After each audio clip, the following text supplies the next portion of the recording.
తిరుమల బ్రహ్మోత్సవాలు కన్నుల పండుగగా సాగుతున్నాయి. మంగళవారం శ్రీవారు గరుడ వాహనంపై మాడ వీధుల్లో ఊరేగుతూ భక్తులకు దర్శనమివ్వబోతున్నారు. గరుడ సేవ రోజు 5,000 మంది పోలీసులతో కట్టుదిట్టమైన భద్రతా ఏర్పాట్లు చేశామంటున్న తిరుపతి ఎస్పీ సుబ్బారాయుడుతో మా ప్రతినిధి మోహన్ ఫేస్ టు ఫేస్. ఇప్పుడు చూద్దాం.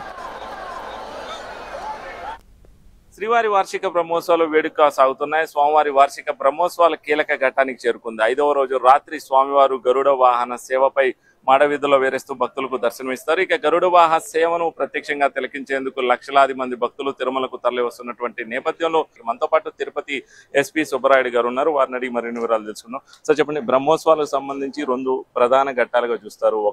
మొదటి రోజు ముఖ్యమంత్రి పట్టు వస్త్రాలు సమర్పించడం విజయవంతంగా పూర్తయిపోయింది. ఇంకా 2వ ప్రధాన ఘట్టమైనటువంటి గరుడ వాహన సేవ సందర్భంగా లక్షలాది మంది భక్తులు తిరుమలకు తరలి వస్తారు. ఏ విధమైనటువంటి ఏర్పాట్లు చేస్తారు?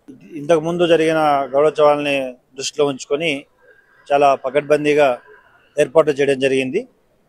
భక్తులు అందరికీ కూడా, వచ్చిన భక్తులందరినీ కూడా ఎటువంటి ఇబ్బందులు కలగకుండా ఒక మంచి వాతావరణంలో వీళ్ళు స్వామివారిని దర్శించుకొని భద్రతగా వెళ్ళడానికి కావాల్సిన ఏర్పాట్లన్నీ కూడా ఏర్పాటు చేయడం జరిగింది. ముఖ్యంగా మాడవీధులు, తర్వాత గ్యాలరీస్ ఫిల్ చేసే టైంలో ఎలాంటి సూచనలు తీసుకోవాలి, ఎలాంటి భక్తులని ఎటువంటి ఇబ్బంది లేకుండా భద్రతా పరంగా ఎటువంటి చర్యలు తీసుకోవాలి అన్ని కూడా తీసుకోవడం జరిగింది.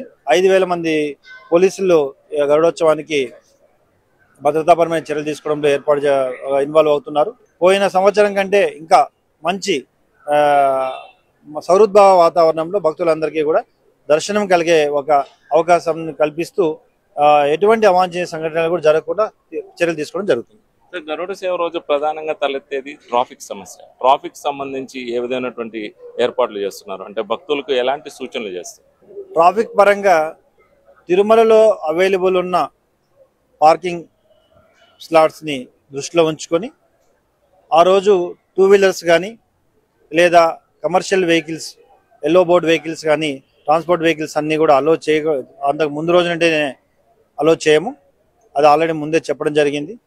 దాంతోపాటు తిరుపతిలో 5 ప్రాంతాలలో పార్కింగ్ ప్లేసెస్ని ఐడెంటిఫై చేసి అక్కడ నుండి ఆర్టీసీ బస్సుల ద్వారా వాళ్ళు అక్కడ పార్కింగ్ చేసి ఆర్టీసీ బస్సుల ద్వారా తిరుమల చేరుకునే విధమైన ఫెసిలిటీస్ కూడా ఆల్రెడీ కల్పించడం జరిగింది.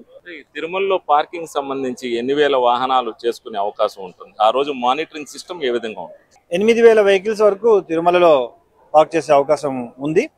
ఇవన్నీ కూడా ఆల్రెడీ ఆఫీసర్స్ని అలొకేట్ చేయడం జరిగింది.